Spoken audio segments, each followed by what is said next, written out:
Genesis is about Jesus. Jesus, our Creator.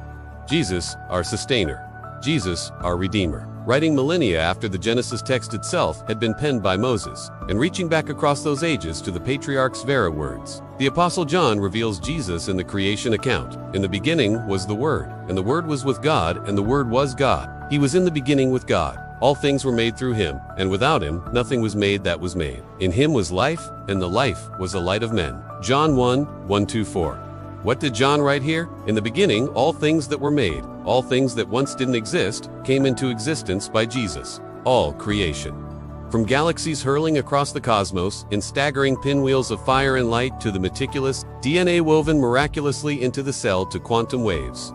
Jesus created and sustains it all, and the book of Genesis is the first story in Scripture of both this creation and the redemption of this creation. Here in this book is the world's only official account of our origins. The English word Genesis is derived from the Greek Genesis, which means beginning, itself derived from the Hebrew Bereshit word. In the beginning, the first word of the book, hence, the first word of the entire Bible. Genesis gives us the foundation, the base, upon which all the following scriptures rest, because it is first, and so foundational to all that comes after. Genesis is probably the most quoted or referred to book in the rest of the scriptures. Genesis is important because it is the book that, more than any other work anywhere, helps us understand just who we are as human beings, a truth especially important now in a day when we humans are deemed as nothing but accidents, chance creations of a purely materialistic universe, or, as one physicist put it, we humans are organized mud, which is to some degree true, though for him the laws of nature alone organized it.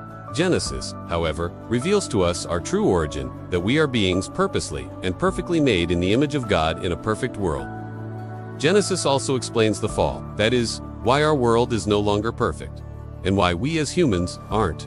As well, Genesis, however, also comforts us with God's promise of salvation in a world that, in and of itself, offers us nothing but suffering and death.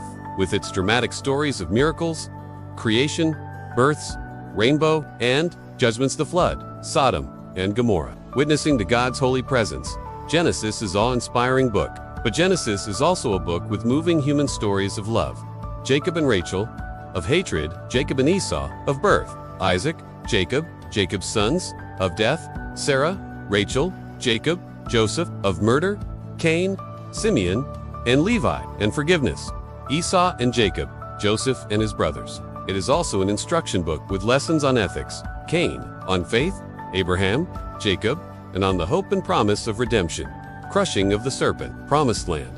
During this study, we will not only read and study the book of Genesis, we will enjoy its beautiful stories and learn to walk better with the Lord of creation, the God of Abraham, Isaac, and Jacob. Meanwhile, the geographical movements of the book, from Eden to Babel to the Promised Land to Egypt to the prospect of the Promised Land, remind us of our nomadic journeys and nurture our hope for the real Promised Land, the new heaven and the new earth. As we follow the various characters across the pages of Genesis, we will discover that, regardless of how different the time, place, culture, and circumstance, often their stories are in many ways ours as well.